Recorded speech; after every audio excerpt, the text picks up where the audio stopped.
en 678. Nos visita Darío Stanraiver. El discurso de Cristina de hoy.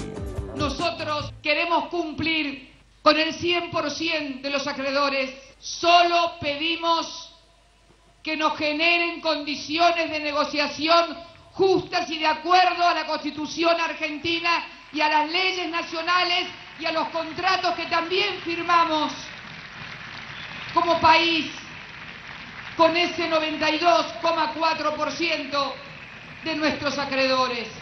Sería fácil, como proponen algunos, acordar cualquier cosa. ¿Qué propuesta concreta usted, si es el negociador argentino, le haría a los fondos buitres? ¿Cómo se le paga? A tener una instancia, y como se discuta en esa mesa, si hay que pagar el contado, se paga el contado. Es sentarse en el tribunal de Grilla y lo que Grilla termine diciendo, hay que hacerlo. Es sentarse en el tribunal de Grilla y lo que Grilla termine diciendo, hay que hacerlo. Como proponen algunos, acordar cualquier cosa. Pero ¿saben qué? Antes que mi gobierno está mi país, mi nación y mi patria. Porque mis hijos, mis nietos, sus hijos y sus nietos no dependen de mi gobierno, dependen de que haya patria y de que haya nación con soberanía, con dignidad. Griesa, juez y parte. Después de conocer los diálogos entre los abogados de los fondos buitres y el juez Griesa, ya realmente no queda ninguna sospecha de la connivencia que hay entre unos y otros. Silvina es periodista argentina y estuvo en esta audiencia. El juez Tomás Griesa estuvo completamente alineado con los abogados de los fondos buitre. Esto fue una constante a lo largo de la hora y monedas que duró la audiencia aquí en Nueva York. Versión taquigráfica de la audiencia. Griesa. ¿Cree usted que la Argentina busca violar las órdenes existentes de este tribunal? Cohen. Sí, su señoría. Griesa. Estoy de acuerdo. Lo que quisiera que haga, señor Cohen, con aviso al señor Bocusi, abogado representante de la Argentina, es proporcionar una orden sencilla que declare que existe una violación de las órdenes de la Corte existentes. Cohen. Haremos eso, señoría. El juez Tomás Griesa estuvo completamente alineado con los abogados de los fondos buitre. El talento argentino sigue dando que hablar.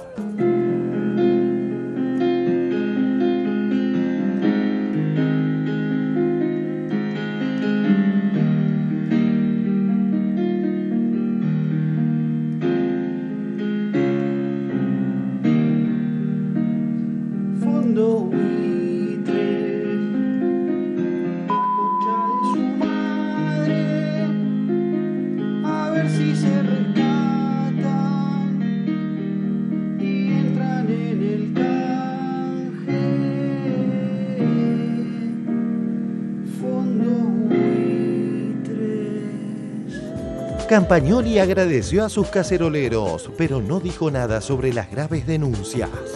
Tuit de Cecilia Pando.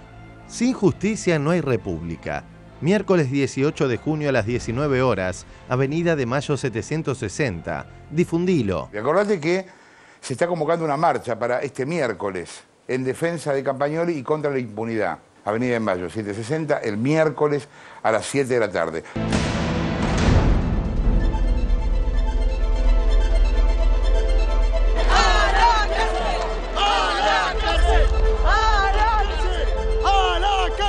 El apoyo que recibió de la gente, ¿qué le motivó?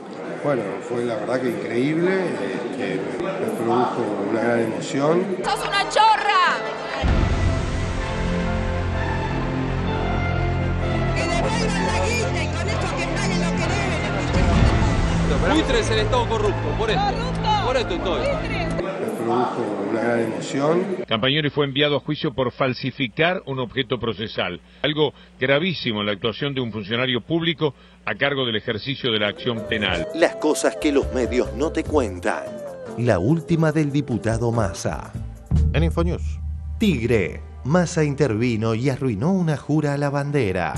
El diputado y titular del Frente Renovador, Sergio Massa, protagonizó un nuevo escándalo en la provincia cuando echó a los funcionarios que tenían que tomarle juramento a la bandera a los alumnos de cuarto grado de una escuela de Tigre para hacerlo él mismo y convertir un acto educativo y familiar en parte de su campaña política.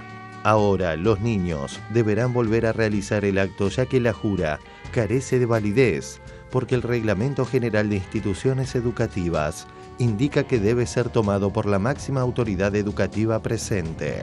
Terminamos, digamos, quitándole legitimidad a todos. Démosle independencia, démosle poder, respetemos sus decisiones. Eso es respeto por la institucionalidad en la Argentina. Já sei namorar, já sei beijar de língua, agora só me resta sonhar. Já sei onde ir, já sei onde ficar, agora só me falta sair. Não tenho paciência pra televisão, eu não sou audiência para a solidão. Eu sou de ninguém, eu sou de todo mundo e todo mundo me quer bem. Eu sou de ninguém, eu sou de todo mundo e todo mundo é meu também.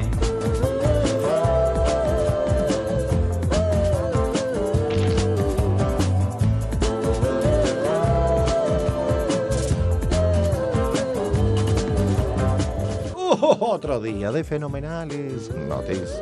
1. No me digan que Costa Rica no es patria grande. Se acabó el partido. Se acabó el partido. Costa Rica hace historia. Se hablará de Costa Rica ganándole a Italia.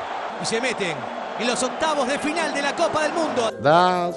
Satélites argentinos. Una buena noticia, algo que muchas veces pasa un tanto inadvertido. Nanosatélites con sello argentino. Ayer fue lanzado Tita, el primero de una serie de 15. Ha avanzado muchísimo Argentina en la producción de satélites, ¿eh? Es muy importante lo que se ha avanzado fundamentalmente a través de esta organización tan interesante que se llama INVAP. 3. Producción de YPF. YPF aumentó un 57% su producción petrolera durante el mes de mayo, lo que implica en barriles de petróleo diarios en la provincia de Neuquén 63.420. 4. Manu confirmó su presencia en el Mundial de Básquet. Tweet de Manu Ginóbili. Estoy adentro. Nos vemos en España 2014. 9, 6, 7, 8.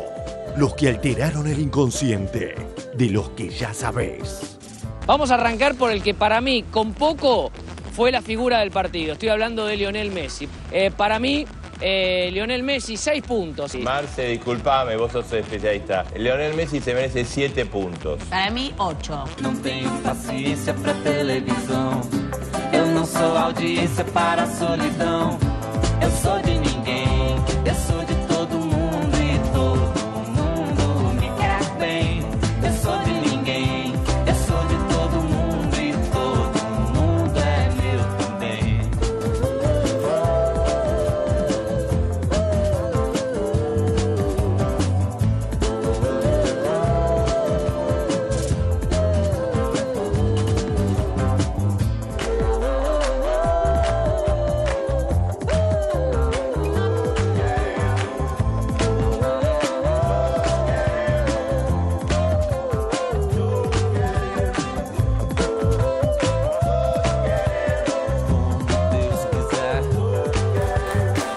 Muy buenas noches, bienvenidos a 678 de viernes, Día de la Bandera. Gracias, compañeros, por haberse acercado hasta aquí, compartir conmigo este programa. Haberse costeado hasta acá. Que tanto me ha costado, la verdad que yo empecé de a poquito, trayendo un columnista, otro, y al final miren todo lo que he conseguido.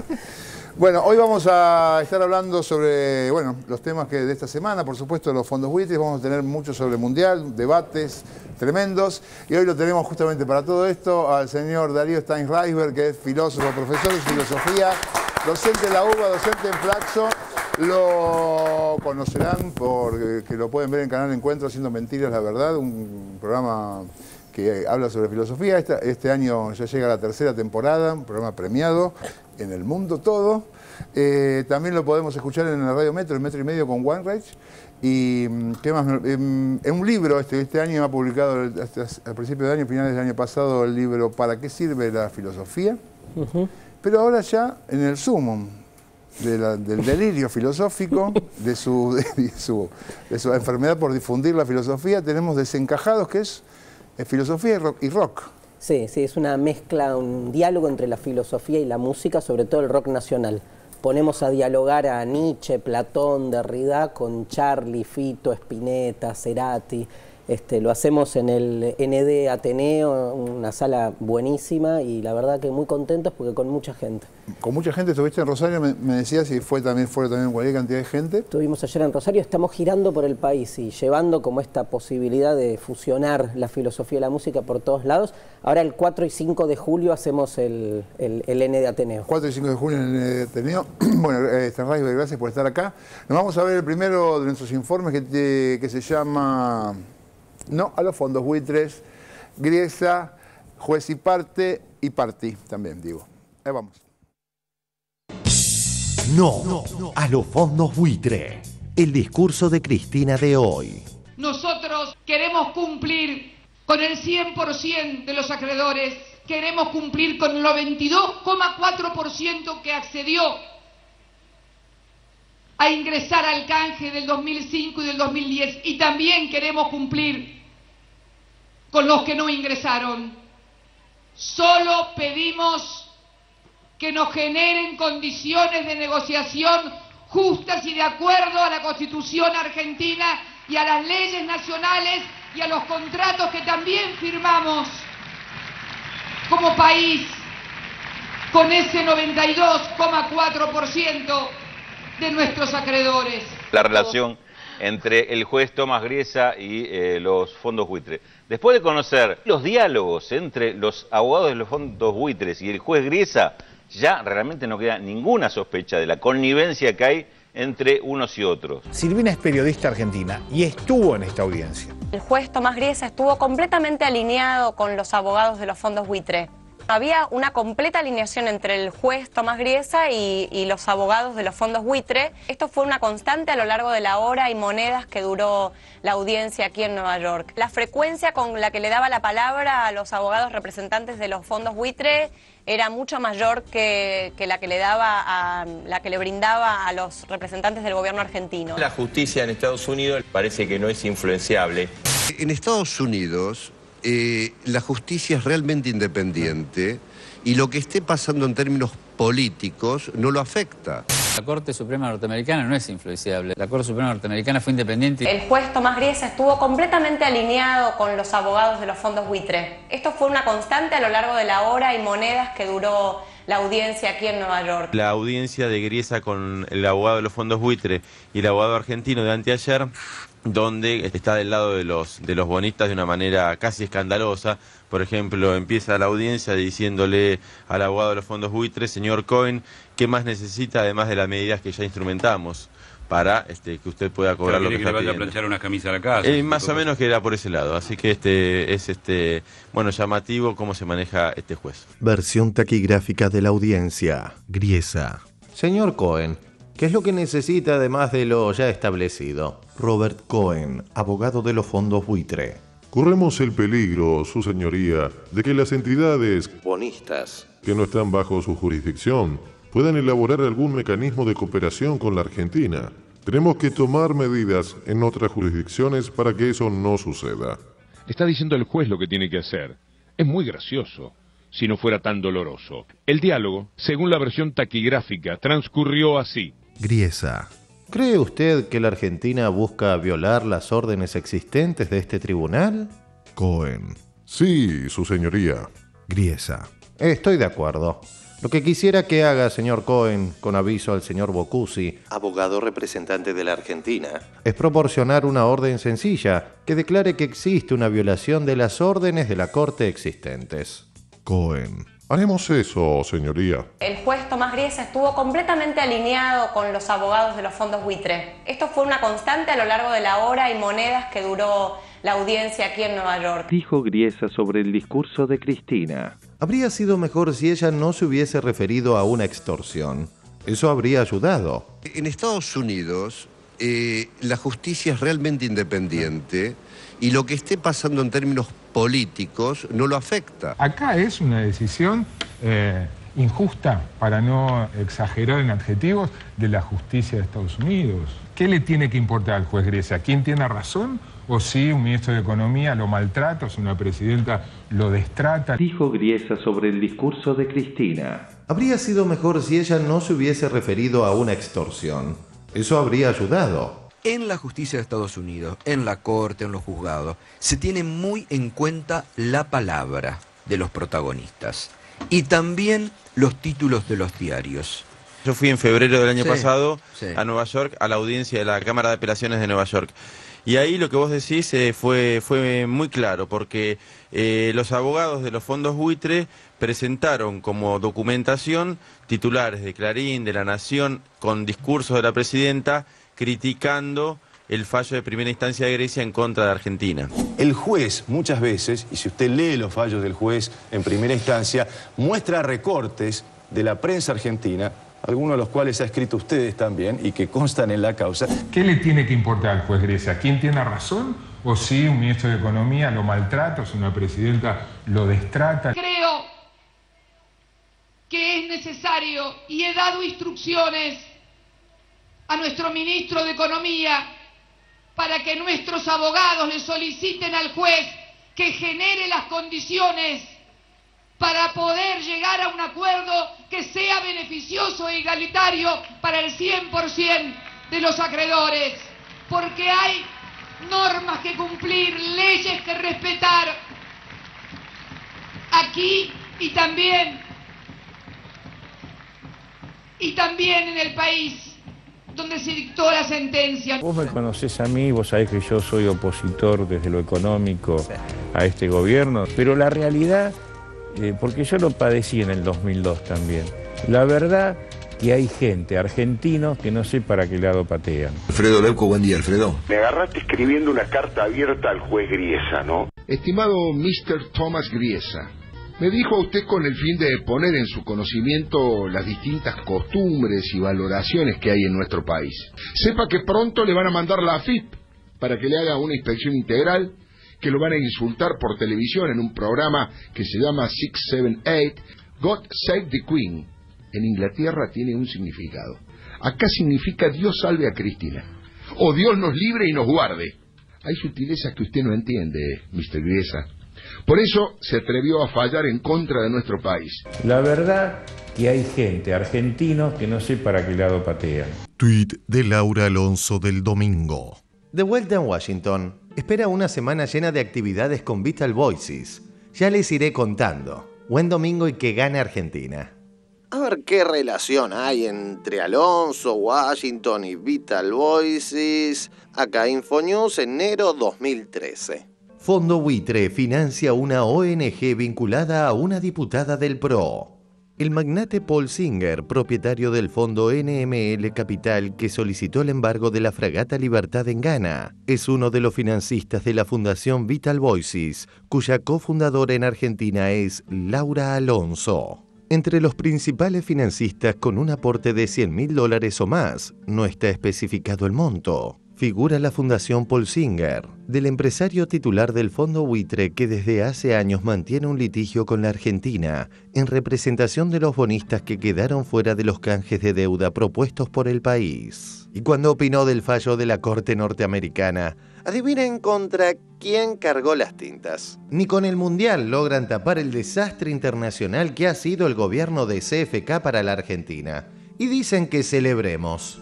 Y esto decía la macrista Alonso cuando los fondos buitres retenían la fragata Libertad en Ghana. Quiero dignidad, soberanía y libertad. CFK, devolvé la fragata, porque vos y tus inútiles ministros la pusieron en riesgo.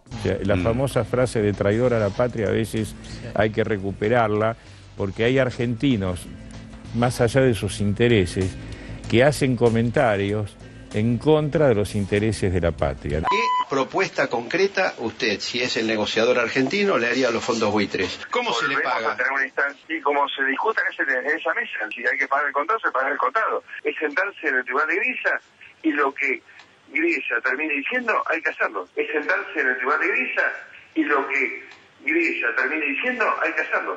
Sería fácil, como proponen algunos, acordar cualquier cosa. Pero ¿saben qué? Antes que mi gobierno está mi país, mi nación y mi patria.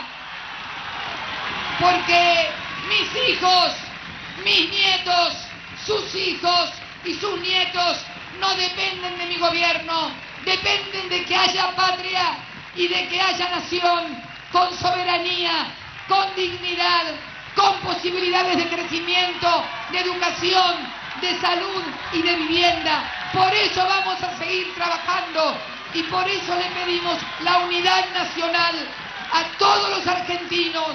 Tenemos que estar unidos hoy más que nunca, porque la unidad hace la fuerza. Por eso les pido a todos, por favor, puedan sobreponerse a las banderías políticas, ideológicas y partidarias y pensar, aunque sea por única vez, primero en la República Argentina, primero en la nación argentina y en sus propios hijos.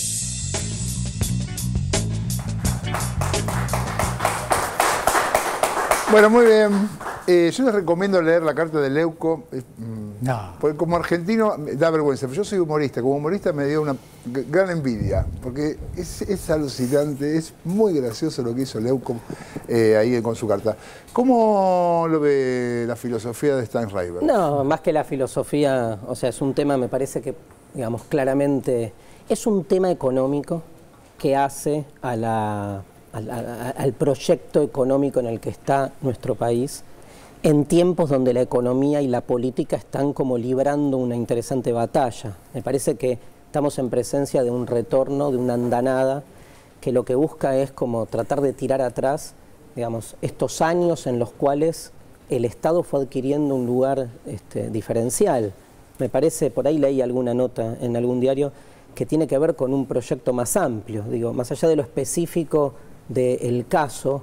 Acá lo que estamos en presencia es de un momento en el cual parecen recrudecer aquellas posturas, digamos, que salen a fustigar en contra de un Estado fuerte que recupera el mando desde la política para dirigir la economía. Evidentemente, este tipo de acción que aparece con el fallo del juez Griesa estaría, digamos, en algún punto poniendo un palo en la rueda para que un país como el nuestro y otros países posibles, porque este tipo de acciones van a todo lo que podemos llamar el tercer mundo, no puedan realmente salir adelante. Ahí escuchaba la palabra justicia, ¿no?, que me parece fundamental, porque la justicia no se dirime solamente en una decisión que se toma en un sistema de derecho.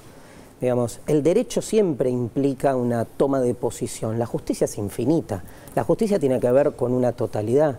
Acá hay miles de personas dependiendo en algún sentido de un fallo que puede tirar atrás un proyecto inclusivo que está haciendo, digamos, después de tanto tiempo de nuestro país, un país que puede, digamos, con sus fallas, con sus problemas, con todo lo pendiente, pero haber redirigido su propósito, ¿no? Parece que en estos últimos años hay una presencia del Estado, digamos, que es lo que acá se está poniendo en juego. Yo lo quiero leer desde ese lugar, ¿no? El poner en cuestión el lugar que tiene el Estado dirigiendo la economía. ¿Moca qué dice? ¿Le pareció que estaba alineado Griesa con los buitres o es otra cosa? Sí, yo me voy a abstener en principio de hablar sobre la carta de Leuco porque no encuentro ninguna manera educada y ordenada de calificar lo que acabo de escuchar. A mí me parece que Griesa ya falló, ayer yo la escuchaba a Nora y estoy de acuerdo con eso, digamos. Obviamente que cierta sobreactuación y cierta postura de sobreabundancia en algo que ya hizo es importante, se puede comentar, pero el hecho fue que Griesa falló injustamente y falló en la dirección que decía Darío recién, en el sentido de que no es solamente un fallo contra un país, sino que es un fallo político que interviene en los asuntos mundiales. El orden mundial está de alguna manera impactado por este fallo, cuyas consecuencias, de las cuales se habla muy poco en la Argentina, vamos a ir viendo con los meses, no con años, con los meses, porque hay varios países, varios estados nacionales europeos que están haciendo cola para reestructurar la deuda y se van a encontrar con que hasta la deuda argentina era una cosa, reestructurar una deuda, y después del fallo de Griesa y de la Corte Suprema de Estados Unidos es otra, porque, para decirlo de un modo sencillo, ¿para qué voy a arreglar yo una quita del 60 o el 70% de mis derechos si sé que va a haber siempre un 10%, un 5%, un 3% de gente que va a pleitear durante años y va a sacar más que yo? ¿Cuál es el estímulo para el inversor, para el ahorrista, para el acreedor que tiene que intervenir en una negociación de este tipo? Pero quiero decir algo más, voy a tratar de ser muy resumido porque es un tema que quizás dé para mucho. Hay gente que está sacando patente de democrática y de inteligente hablando en contra del nacionalismo. Se está construyendo una especie de monstruo donde se habla de que se malviniza el tema de los fondos buitres, de que vuelve la demagogia nacionalista como en Malvinas a destruir al país y demás. Me parece que hay mucha mala fe y un poquito o un muchito de ignorancia, porque en nombre del nacionalismo se han cometido efectivamente muchos crímenes, pero yo quiero decir que no es la única bandera que ha justificado muchos crímenes, el liberalismo también. Sin ir más lejos, la guerra de Irak, que se hace con un nacionalismo terrorista, que es un acto terrorista, pero se justifica en la defensa mundial de la democracia liberal. Nadie dice, cuando alguien defiende al liberalismo, nadie dice, ¿cómo defendés al liberalismo después de la guerra de Irak, que costó más o menos 1 millón de muertos, para hacer un cálculo fácil? ¿Cómo seguís hablando a favor del liberalismo? En cambio, cuando uno dice la palabra patria, si no la dice haciéndose el canchero y con una sonrisita de piola, cosa que le festejen los muchachos que ven ciertos programas, mirá qué inteligente, habla de la patria haciendo un gesto socarrón. Se ve que es un tipo que ya está superado, ya superó la experiencia de lo que es vivir en un país, de lo que es pertenecer. Y yo quiero decir nada más que una cosa, sobre eso hay muchas, pero una que es difícil en este mundo ser democrático sin ser nacional. Porque la única esfera donde uno puede votar y donde uno puede influir con su voto, con su movilización, con su posición política es el Estado-Nación. Si a mí me dejan votar y movilizarme para ver quién es el presidente de Estados Unidos o de Alemania, para poner los dos países que rigen en este nuevo paradigma económico que hoy está en una profunda crisis, se podría hablar. Pero yo de lo que pasa en Alemania y lo que pasa en Estados Unidos lo miro por televisión, me entero y lo único que puedo hacer es votar y pronunciarme políticamente por lo que pasa en mi país.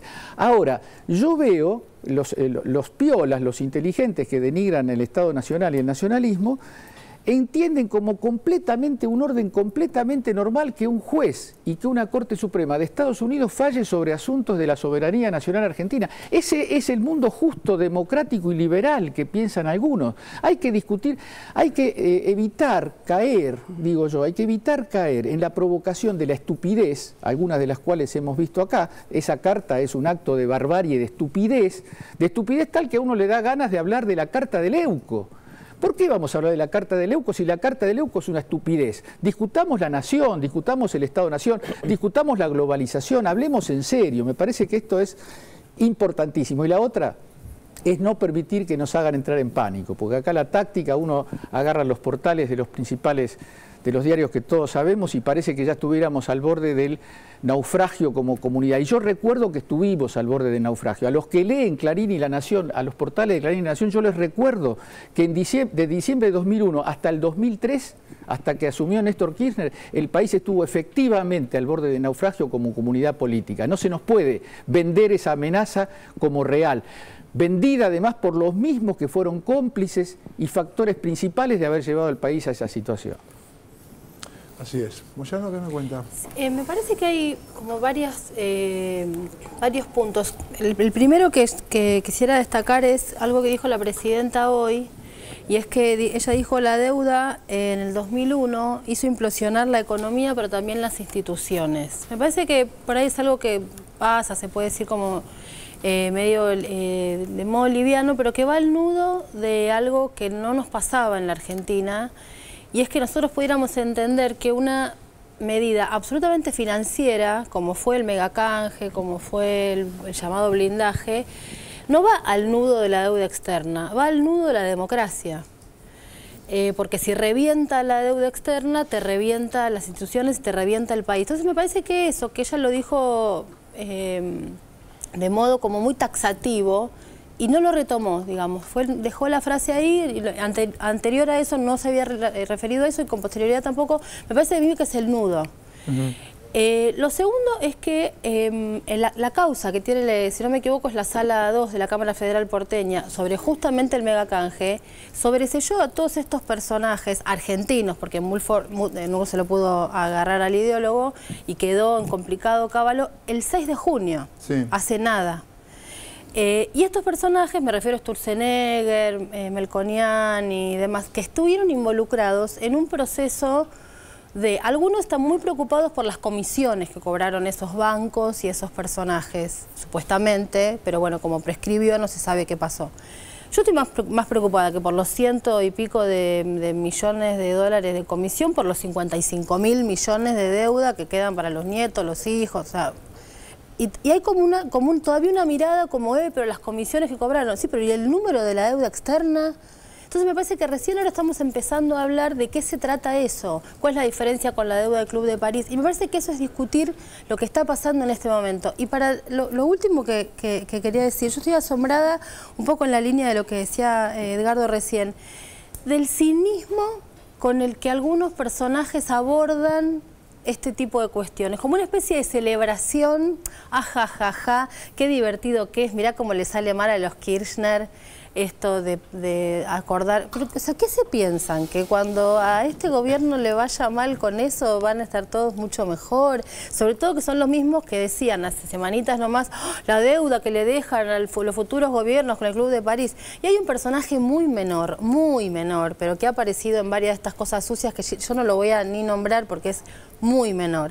Pero en Twitter dijo esto ayer: hoy siento la mayor alegría política desde el golpe de Estado del 20 de diciembre del 2001 por este fracaso total kirchnerista en Nueva York. Es un personaje que es tan menor que hasta lo conozco de cuando era jovencita porque se lo acusaba de fraude en elecciones de UPAU en la Universidad de Buenos Aires, o sea, es muy menor. Empieza con M el apellido. Empieza con M el apellido, efectivamente, y con C su nombre. Es muy menor. Se ocupa de operaciones sucias y demás. Ah, pero bueno. Hace décadas que viene. Pero digo, alrededor de este nudo de personajes menores se monta toda una lógica del cinismo. ¡Qué alegría! Griesa falló de esta manera y a los Kirchner les va a ir mal. Bueno, pero ahí vos decís lo de las comisiones, que sí, que es menor, pero digamos, uno también... No, yo no digo que sea menor, digo que se preocupan más por las comisiones que por la deuda externa. Sí, pero a mí me parece que esto que pasó, el fallo de Griesa y que cayera esta cosa así como con el peso total que tiene este problema, y clarificó de una forma, porque uno ahora entiende para qué sirve fundir un país, para qué sirve hacer pelota a una sociedad. Claro.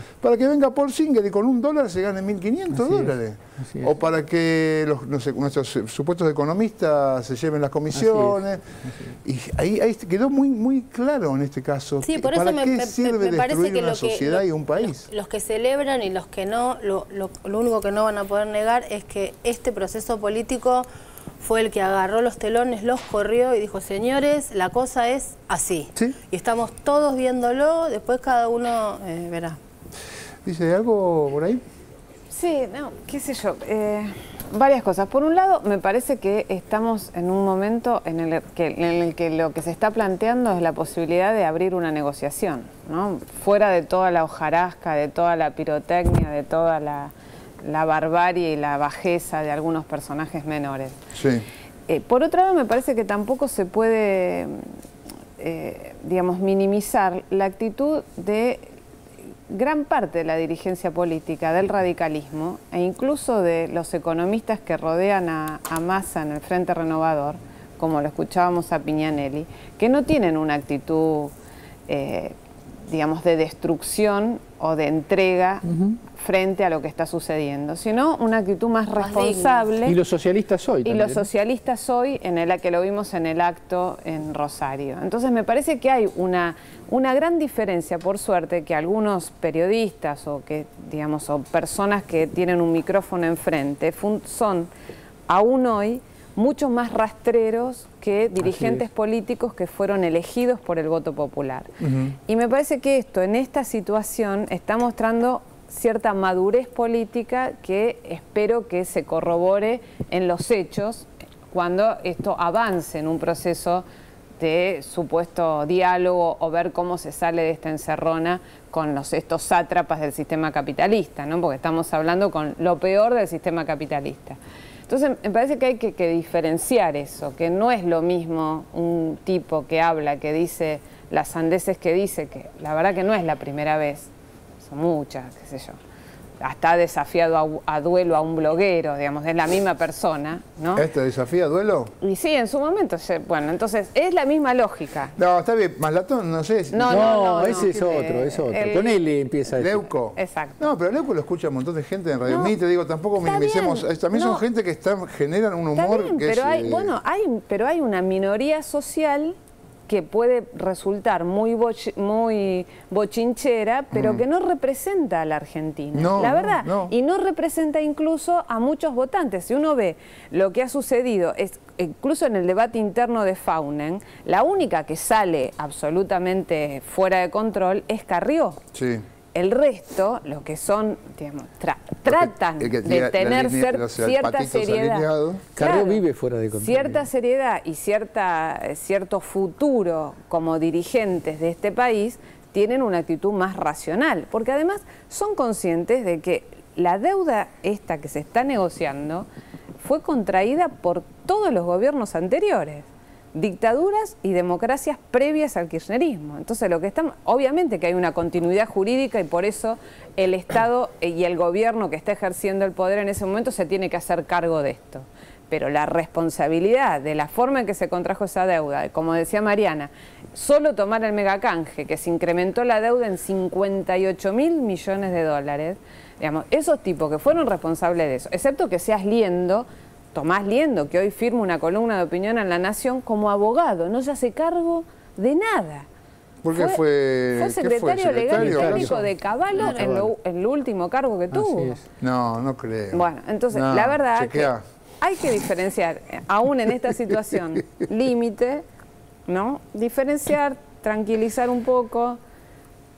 No sé. Calmémonos. Vamos a ver otra cosa. Vamos a ver a Campagnoli, que es rugby, el fotógrafo y fiscal de los caceroleros. Lo vemos.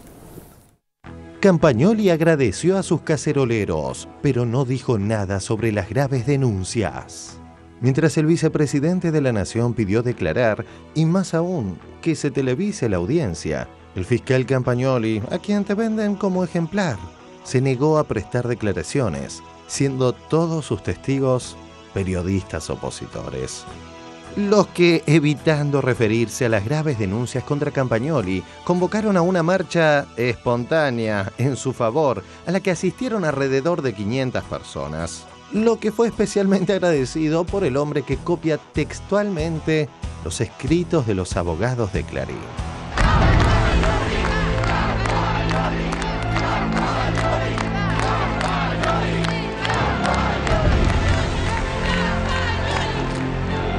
Que recibió de la gente, ¿qué le motivó?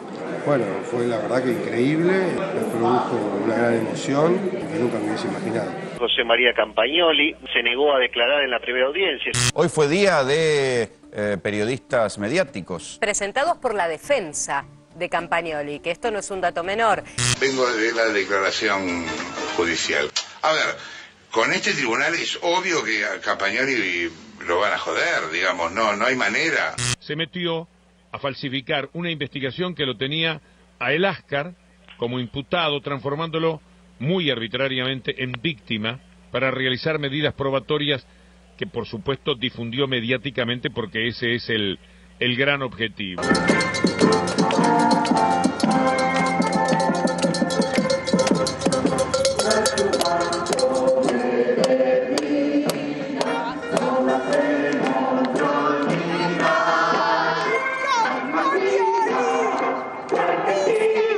Tweet de Cecilia Pando. Sin justicia no hay república. Miércoles 18 de junio a las 19 horas, Avenida de Mayo 760. Difundilo. En defensa de Campagnoli y contra la impunidad. Avenida de Mayo 760, el miércoles a las 7 de la tarde. ¡A la cárcel! ¡A la cárcel! ¡Chorro! ¡Chorro! ¡A La Plata! ¡Sos una chorra! Bueno, fue la verdad que increíble, nos produjo una gran emoción.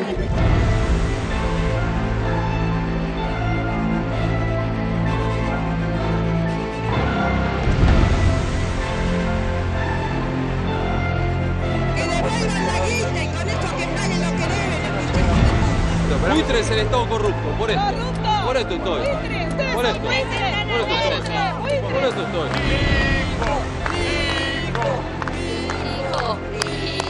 Tuit de Encuentro Comuna 5. Así destruyen la declaración de nuestro repudio a los fondos buitre, quienes apoyan al fiscal Campagnoli.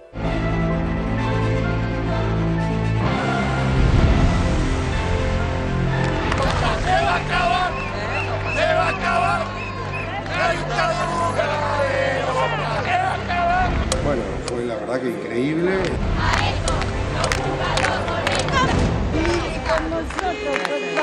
¿Dónde dejaste la ¿Qué te parece la convocatoria? Guardada por si me la roban. La verdad que es una emoción ver que la gente se puede manifestar civilizadamente, que puede movilizarse aunque no le den planes ni nada, La hermana de Campagnoli reconoció su vínculo con Carrió. Marcela Campagnoli aceptó su militancia en la coalición cívica y se confesó amiga personal de la legisladora y candidata de UNEN. que puede movilizarse aunque no le den planes ni nada, sino simplemente ganas de participar con un reclamo de basta de impunidad. Queremos un país con justicia independiente y que todos seamos iguales ante la ley. Señora, ¿cómo se enteró de que podía venir acá?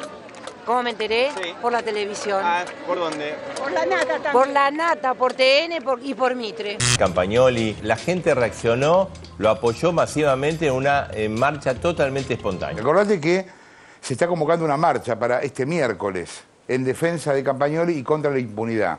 Si puteás por el tema de que querés que no manejen la justicia de manera arbitraria, andá. Digo, te preguntabas qué hacer, bueno, mira, lo que puedes hacer es ir a esta marcha el miércoles. Están al menos haciendo una convocatoria para el día miércoles por la tarde. Estamos haciendo una convocatoria para el miércoles a las 7 de la tarde. Bueno, el 18 de junio están convocando a una marcha en contra de la destitución de Campagnoli. Acordate, te contábamos ayer, para el 18 de junio se está convocando una marcha de apoyo a Campagnoli. Bueno, no, pero vamos a ver mañana esta marcha que se hace. Los ciudadanos también se tienen que movilizar por estas cosas, porque esto es lo que nos hace un país mejor. No tenemos que permitir que un fiscal que hace bien su trabajo sea destituido. No se puede permitir. O sea, tenemos que hacer algo para que esto no suceda. Este miércoles 18 a las 19 en Avenida de Mayo 760 hay una marcha por Campagnoli para que no lo echen de la Fiscalía. Una marcha totalmente espontánea. ¿Cómo me enteré? Sí. Por la televisión. Ah, ¿por dónde? Por la Nata también. Por la Nata, por TN y por Mitre. No, pero aparte propio no, tenemos. Exacto. Escucho también otras radios, veo también 678 y me da ganas de vomitar, porque es como que viven en Cristinilandia. Vos sos muy joven, mi amor. Vos sos muy joven, no sabés la realidad. ¿Cuál es la lástima? No sabés la realidad, mi amor. Que esto, acá falta juventud y lo que está quedando es un país destruido. Están trabajando también los chicos, por eso, entre otras cosas, para pagarle a lo que se están robando. Exactamente, o sea, los a todo lo que están robando. Exactamente. Que dejen a la justicia trabajar. Falta para decir de las denuncias que se conocieron en estos días. Por ejemplo, ¿la de Vudú? La de Campagnoli, que es el caso que estamos hablando. ¿Denuncia contra Campagnoli?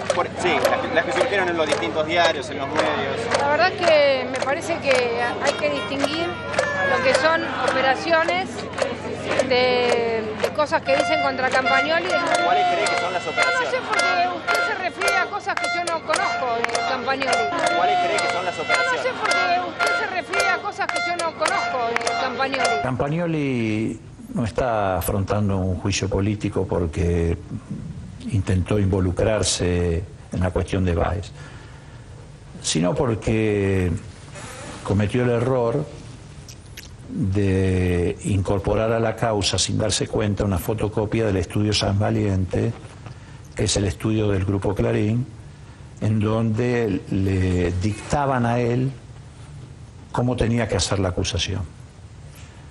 A mí me da terror que un fiscal sea instrumento de un grupo económico, porque yo frente a un fiscal no tengo cómo defenderme. Es como cuando un grupo de tareas te secuestraba. Cuando el poder del Estado actúa con esa impunidad y en función de los intereses de un grupo económico, reproduciendo en la causa de acusación lo que el estudio Sáenz Valiente le había dictado que tenía que hacer, ese fiscal tiene que ser sometido al examen de los poderes públicos. Cuando un fiscal actúa de esta manera, estamos frente a un problema gravísimo.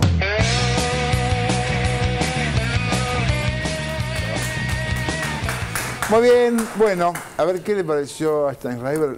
No, le dolió, lo sufrió. No.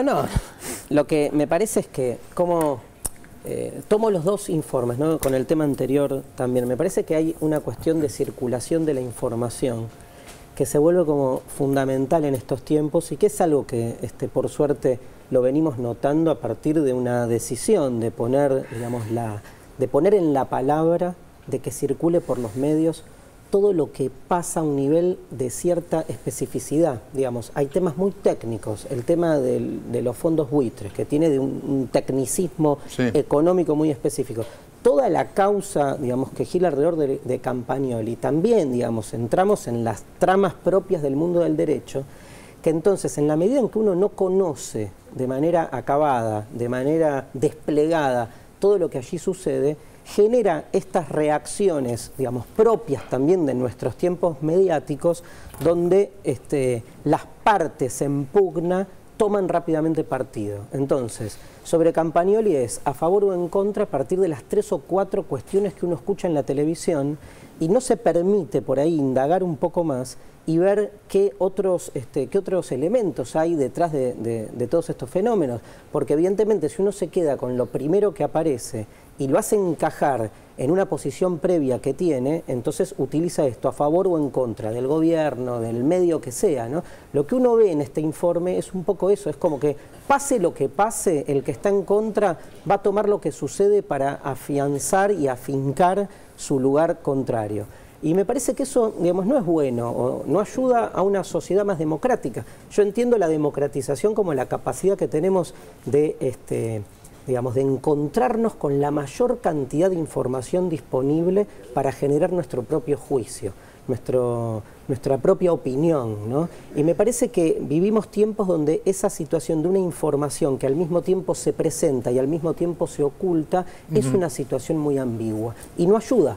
O sea, no ayuda que entonces el que quiera fustigar en contra del gobierno, digo, por tomar el caso concreto del que estamos hablando, entonces tome cualquier situación que se presente para eso. Es muy, digamos, uno ve, digo, por tomar un caso, es interesante cómo esto nos puede servir, y sigo con el tema anterior, a volver a pensar una vez más, qué es lo que más hicimos estos últimos 10 años, cuál es el rol del Estado, qué tipo de sociedad queremos, qué tipo de justicia queremos para nuestra sociedad. Escuchaba, creo que era la hermana de Campagnoli, que en una misma frase decía, acá viene gente, no como los que se movilizan por causa de los planes. Sí. Y al mismo tiempo decía, yo quiero una sociedad donde todos seamos iguales ante la ley. Sería importante en ese sentido plantear el debate que los planes sociales que se otorgan en nuestro país tienen como objetivo que todos seamos iguales ante la ley, porque una igualdad formal ante la ley no es una igualdad. Digamos, la igualdad ante la ley se produce cuando justamente los más necesitados tienen un mayor acceso a la redistribución de la riqueza. Ahora, este planteo, que es un planteo que supone simplemente repensar de qué hablamos cuando hablamos de igualdad o cuando hablamos de ley, es algo que en los medios no se presenta, ¿no? Se presentan posturas dicotómicas, posturas rápidas, que rápidamente te obligan a tomar partido. Y hablo incluso de los amigos, ¿no? Muchas veces nos pasa entre gente que pensamos igual o que tenemos una postura a favor del modelo que está hoy en el gobierno en nuestro país, que nos encontramos con situaciones de salir a defender porque hay que defender, ¿no? Y me parece que si algo podemos quedarnos con un cambio importante que ha sucedido en estos últimos años es esto, ¿no? De lo de la democratización de la información que posibilita justamente que cada uno pueda hacer su propio juicio sin ningún tipo de encorsetamiento ni dogma previo. Lo que pasa es que la información no aparece, ese es el tema.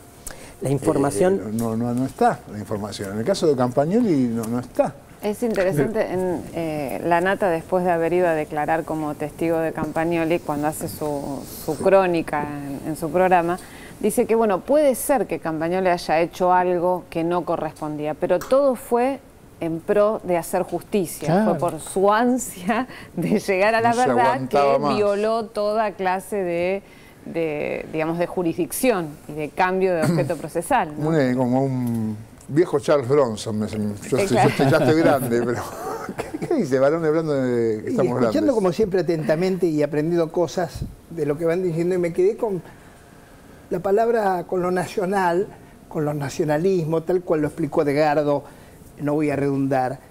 Y pienso que este es un momento patriótico. Aun cuando esto parezca demagogia, yo soy consciente de que la palabra patria genera, como la palabra madre, demagogias sentimentales. Pero también se puede ser patriota con una emoción inteligente, no necesariamente con la emoción visceral. Y creo que desde el gobierno, la presidenta, en las distintas disertaciones, nos ha querido convencer de ese relato diferente de la emoción respecto de la patria. Porque hay algo despectivo en los intelectuales, creo que vos lo marcaste, esto yo no quiero reincidir en eso porque está explicado bien. El intelectual ama la universalidad. Las clases intelectuales imponen su discurso a las otras clases, sea a través de las aulas, del estudio, de los comentarios, de las influencias. Entonces uno siente un complejo de ser patriota. Es como un complejo menor, como un complejo que desmerece en vez de engrandecer. Se le adjudica generalmente a los populismos descalificados, como pasó con el nazismo, con el franquismo. Los caudillismos. Exactamente. Incluso me acuerdo de las diferencias que había en la escuela hace muchos años entre Rosas y Sarmiento. Rosas era el universal, que había traído maestras de Estados Unidos, que leía a los hombres, digamos, de... Sarmiento. Exactamente, Sarmiento, perdón. Pero bueno, justo no es casual la confusión, no es casual. Y en el caso de Rosas, el nacionalismo puro, el nacionalismo, te diría bárbaro, de algún modo. Esto es para que vos después lo expreses mejor. Y pensé que uno dice patria, patriotismo, ¿no es cierto? Y si dice apátrida o despatriado, fíjate cómo con la misma palabra o el mismo núcleo producís dos cosas diferentes. Y además quiero decir esto, los argentinos tenemos una identidad que tiene que ver con lo social, lo cultural, lo territorial. ¿Por qué no podemos sostener eso públicamente? ¿Por qué eso te genera? Hablo generalmente de los comunicadores. Sí. Porque en las reuniones sociales eso puede suceder, pero no tiene el mismo nivel de provocación que tienen los medios, como estamos viendo permanentemente. Es como hay un complejo de culpa de asumir ese nacionalismo. Fíjate qué palabra que viene contaminada, casi tiene una Z, y yo que no la pronuncio bien la C, probablemente tenga esa connotación. Es muy difícil zafar de eso si no hay realmente una reforma cultural en cada uno de nosotros. Es que entiendo que las palabras son, ¿viste? Son significantes vacíos que dependen después de cómo los llenamos. La palabra patria es una palabra muy formal que en sí misma no dice nada. A mí no me preocupa la patria, me preocupa qué patria, cuál, o sea, qué significa el tipo de patria que en todo caso estamos en este momento profundizando. A mí me interesa la patria cuando está justamente ligada a un tipo de proyecto, digamos, que es el que expresa por ahí mi realización en mi vida comunitaria. La patria como apertura, la patria que está pensando siempre en el otro, ¿no? en los excluidos, en los más necesitados, la patria que está ligada a la democracia en ese sentido amplio, ¿no? Donde la democratización implica una apertura y no ir a votar solamente cada 2 años. Ahora, ese tipo de proyecto de patria, por suerte, está siempre en pugna con otros proyectos y celebro la polémica que hay alrededor de esto, entendiendo que siempre uno sabe que cuando habla frente a otras concepciones de la patria posible y no creyendo que su propia concepción se vuelve hegemónica, igual no sea la única. Eso es nuevo, Darío, me parece, Sí, porque en el 2008 el cantito de Patria sí, Colonia no, en plena 125, era una especie de susurro escondidito y la palabra patria estaba claramente con la bandera argentina y el supuesto campo. Y hoy mismo te dicen, vienen los buitres y que alguien te tire Patria sí, Colonia no, por lo menos ya está cargada de sentido desde otro lugar, que eso es absolutamente nuevo. Que la palabra patria puede ser desde otro lugar. Las palabras tienen historia, ¿no? Así es. Tienen carga. Así es, porque el nacionalismo, una cosa es el nacionalismo de los nazis y el nacionalismo racista de los nazis, y otra cosa es el patriotismo de las guerrillas que combatían a los nazis. Digamos, se nos quiere convencer, y creo que no es casual. La ofensiva contra la idea de nación no es una cosa que se puso de moda porque en algún ocurrente comunicador la puso de moda. Está de moda porque es la ideología dominante de un mundo que se basa en la desterritorialización, en la idea de que lo financiero atraviesa las fronteras y no hay nada que oponerle. Y yo insisto, el Estado-Nación es el único ámbito, el único lugar donde crece la democracia, no hay ningún otro lugar. Vamos a hacer un corte, después de este corte ya tenemos a Ángela Lerena, vamos a estar hablando sobre el Mundial de Fútbol de Brasil, ya venimos. Antes mundo era pequeno, porque terra era grande. Hoje mundo é muito grande, porque terra é pequena, do tamanho da antena.